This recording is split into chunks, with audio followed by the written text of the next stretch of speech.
Peace and blessings. How you doing? Father Augustino here. And today is Tuesday of the 5th week of Lent, and here's your daily meditation. We are taking this from John chapter 11, verse 7 and on.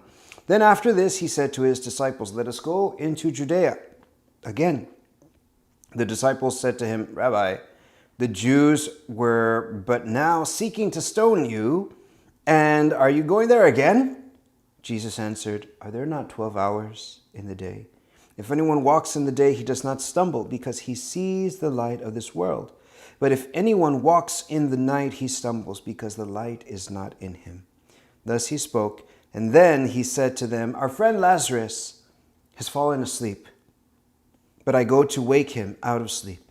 The disciples said to him, "Lord, if he's falling asleep, he will recover." Now Jesus had spoken of his death, but they thought that he meant rest in sleep. Then Jesus told them plainly, "Lazarus is dead. And for your sake, I'm glad that I was not there, so that you may believe. But let us go to him." Thomas, called the twin, said to his fellow disciples, "Let us also go, that we may die with him."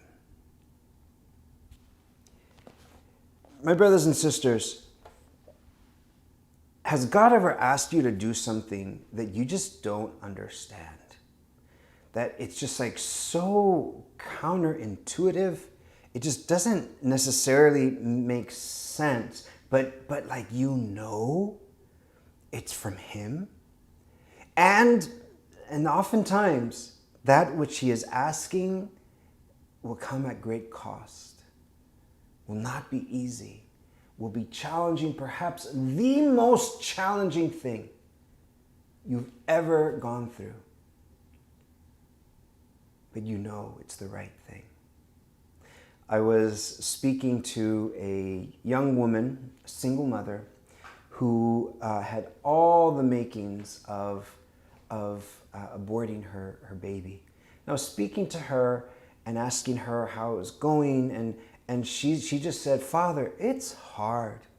She told me, everyone's talking about pro-life and stuff like that. And when you make a decision, and I know I made the right decision, it's hard because you're the one that has to be there every day.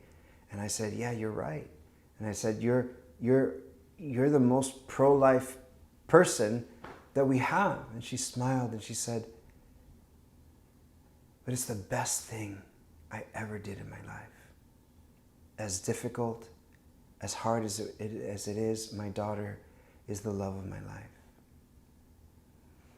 My brothers and sisters, oftentimes when God is asking us to do something that doesn't make sense, but we know it's him that's asking, I ask you, trust. The disciples in this gospel, they couldn't get it. There was something that wasn't clicking in their head. All they were thinking about is saving their own skin. I don't know how many times God's will has not been done because we are more concerned about saving our own skins, about saving our own reputation, about our own vanity, our own fear.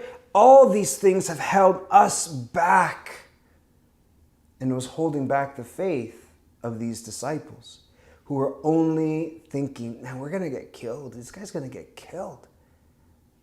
Whereas they didn't know that laying down his life was the purpose of his earthly existence. Jesus came to lay down his life. And I think that him raising Lazarus back from the dead was going to help them understand in a deeper way, at least so many others around them. What is this thing that God is asking you? Maybe it's something big, maybe it's something small, but it doesn't make sense. But you know it's from God. It's been confirmed, and you know it's from him. Go. Don't be afraid. Don't overthink it. Follow the Lord and watch what he will do. With your little yes, he will do great things. We'll see you tomorrow in this daily Lenten meditation. Peace and blessings.